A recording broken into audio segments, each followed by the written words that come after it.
Paz do Senhor Jesus a todos os irmãos. Estamos aqui para iniciar o curso básico de teologia à distância. Eu sou seu irmão, pastor Rodrigo Timóteo. Aqui está o servo do Senhor, professor missionário Maicon Adriel. E vamos estar aqui ministrando algumas aulas sobre a teologia sistemática, um curso básico. Amém? Os irmãos já têm esperado e vai ser publicado aí nos próximos dias. E a partir dessa primeira aula, onde vamos estar falando sobre missiologia. Aqui está o nosso irmão, para dar uma saudação para os irmãos aí. Pai do Senhor Jesus, meus amados irmãos, aqui quem fala é vosso irmão em Cristo Jesus, vosso servo, Maicon Adriel. Estar aqui é uma honra e de suma importância essa matéria de missiologia para os dias atuais. Glória a Jesus. A gente vamos iniciar com uma oração, tá bom? Vamos estar fazendo aulas de 20 a 15 minutos, né? E a bênção é grande. Leva a Deus em oração, missionário. Oremos, meus amados irmãos. Senhor Deus, soberano Deus, este Deus projeto já eterno e está no teu grande, altar. te louvamos, Queremos ó iniciar Pai, essa te primeira aula. exaltamos por esse Esta oração privilégio, rápida. por essa honra, Senhor Deus, eterno, abençoa, ilumina o prospera, entendimento que a tua dos teus palavra, servos, dos teus ela faça o alunos, efeito ó para Senhor, qual foi nos lançada. ensina, nos direciona pelo teu Nos Espírito, ajuda, aperfeiçoa, e seja o teu grande nome visita, Pai, glorificado, os nos ouvintes leva do outro ao lado, os amadurecimento pastores, missionários, espiritual por intermédio projeto de tua Resgatando palavra. Vidas, que é um grande Abençoa teu apoiador desse povo, ministério. abençoa os pastores, Em nome abençoa a tua de igreja, Jesus. em nome de Jesus, amém. Queridos, eu quero abrir aqui em Mateus, capítulo 28, no versículo de número 19. Olha o que Jesus vai dizer sobre missões. Ide, portanto, fazei discípulos de todas as nações, batizando-os em nome do Pai e do Filho e do Espírito Santo, ensinando-os a guardar todas as coisas que vos tenho ordenado. E eis que estou convosco todos os dias até a consumação dos séculos. Irmãos, Jesus Cristo, ele sendo já assunto aos céus, antes dele ser assunto aos céus, ele vai deixar este princípio importante. Todos nós conhecemos Mateus 16:15, onde fala: ide por todo mundo e pregai o evangelho. Pregar o evangelho é uma missão importantíssima, mas melhor do que só pregar, do que só lançar a semente, é também cuidar, discipular. E se você observar, eu estou fazendo um contraste aqui, Mateus 16, Marcos 16:15, diz que é ide e pregai. Mas Mateus 28:19 diz: ide e fazei discípulos. Então a gente tem que fazer uma junção dos dois ides, que é pregar, mas cuidar de quem você pregou.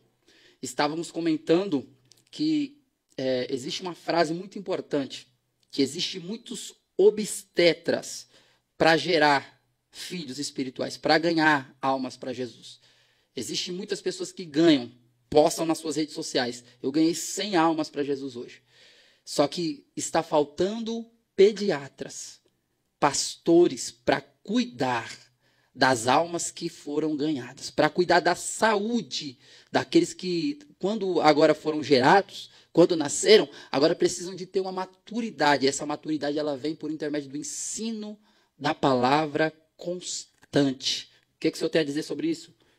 Toma as palavras do meu pastor Valdir, da Estrela Mazuca, Assembleia de Deus Adebrais. O meu pastor Valdir ele sempre fala e comenta com a igreja dizendo que não sejamos uma igreja que apenas gera, mas que sejamos uma igreja que discipula, que ensina para amadurecimento de alma gerada através do evangelismo. Então, é muito importante a gente cuidar das almas que foram ganhadas. E isso é missão. Missão, a gente sabe que ela não é só feita somente na África.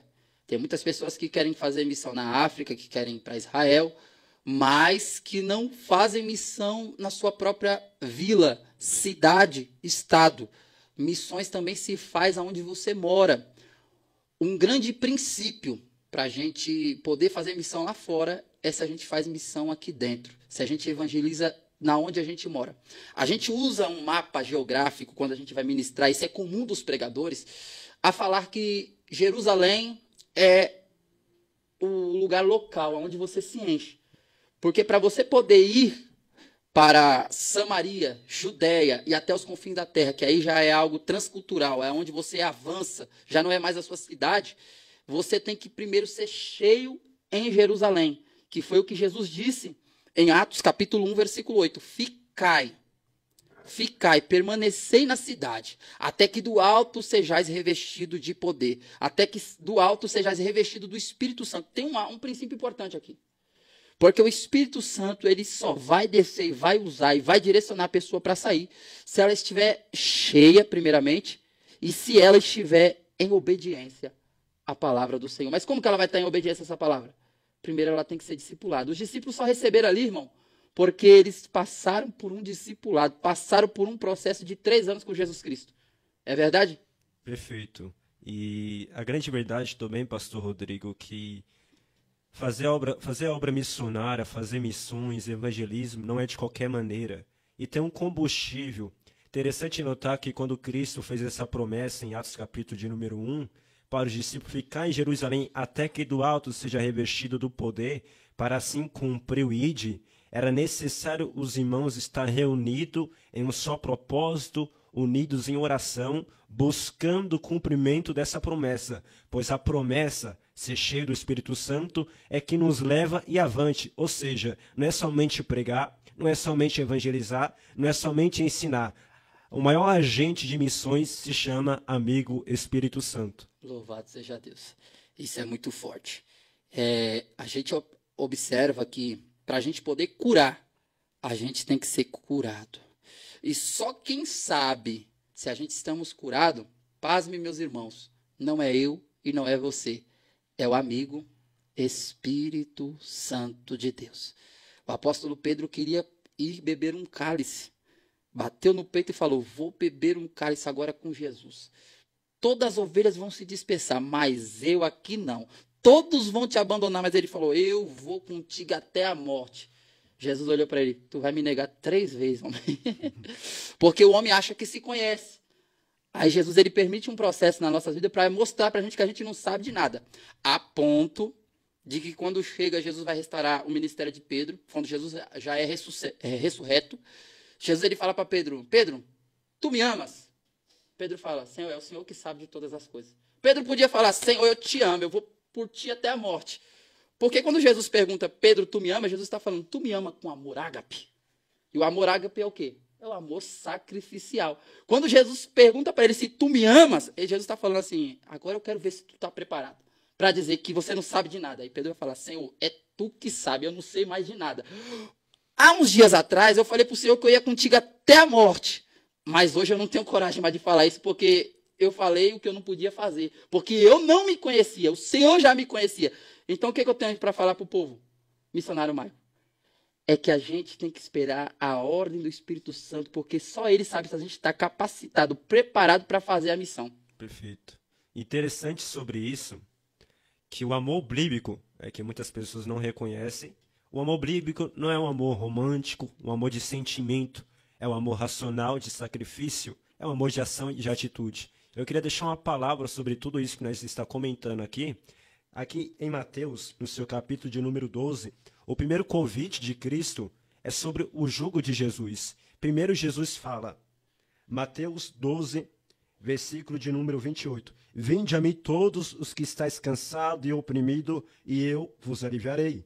Tomai sobre vós o meu jugo, e aprendei de mim que sou manso e humilde de coração, e encontrarei descanso para vossas almas. Porque o meu jugo é suave e o meu fardo é leve. Ou seja, o primeiro convite de Cristo é vir até ele para ter comunhão, para aprender com ele. Aprender o quê? Que ele é manso, que ele é humilde. Ou seja, as portas da faculdade estão abertas. Vinde a mim todos, sem acepção. Vinde a mim todos que estão cansados, sobrecarregados por conta do pecado. Primeiro chamado é para aprender com Cristo. Aprender como ele é manso, humilde. Aprender seus ensinamentos. Aprender o seu evangelho. Aprender a sua palavra. Depois sim é o envio. Então quer dizer que antes dos dois ide, que é ide e pregai, ir e fazer discípulo, você tem que ter o vinde para tomar o jugo de Cristo. Então antes do ide, tem o vinde. Antes de ir para Samaria, Judéia, até os confins da terra, tem que ficar em Jerusalém. Tem que ser cheio do Espírito. Tem que se submeter a escutar a palavra do grandão da Galileia. Tem que ir lá para o Sermão da Montanha, dar uma passadinha lá em Mateus 5, 6 e 7. Tem muita gente querendo ir pregar o evangelho, mas não sabe qual é o evangelho que Paulo falou. Ide e evangelizai a paz. Isso aqui é muito forte.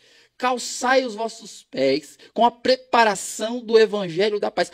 Qual é essa preparação do evangelho da paz? Quando você abre a Bíblia em Efésios, capítulo de número 2 e o capítulo 3, Paulo ele vai falar que as paredes que dividia, que eram muros que dividiam os povos, foi derrubada. Só que no nosso meio, amados irmãos, tem muita gente querendo construir paredes, sabe? Mas a igreja não é organização, a igreja é um organismo de Cristo, onde só tem um só pastor, que é Jesus Cristo, esse ressurreto que está à direita de Deus. É importante observar que Mateus 5, 6 e 7, Jesus ele vai falar sobre princípios morais e éticos, doutrinários para um cristão, para um verdadeiro homem de Deus que nasceu de novo.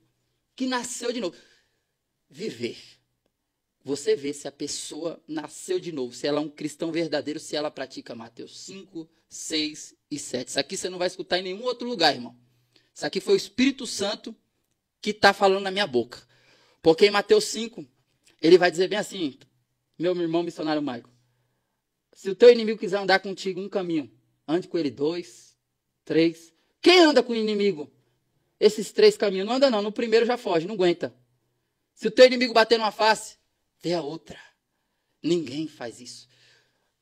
Como assim, Rodrigo? Você está falando sobre missão e agora está falando sobre o inimigo bater numa face ou dar a outra. Eu não vou fazer isso. Então quer dizer que você não está preparado para fazer missões.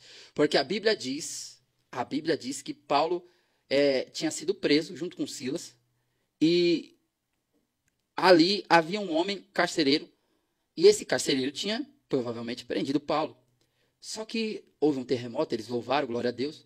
Só que o carcereiro ele ficou abismado porque todos agora presos iam ser soltos. E ele estava com medo, e o que ele fez? Ele agora estava desesperado e ia se matar. Um homem de Deus que tem fruto do Espírito Santo, ele prega até para aquele que é inimigo.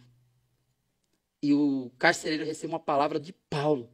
Qual foi a palavra? Não faças isso com a tua vida. Se é um homem que não nasceu de novo, se é um homem carnal, se é um crente imaturo, ia deixar o carcereiro se matar. Mas quem tem o fruto do Espírito, quem nasceu de novo, quem tem o amor ágape, quem tem, aleluia, Jesus na vida, quem tem a graça, porque isso é graça. É você fazer o bem para quem queria te fazer o mal.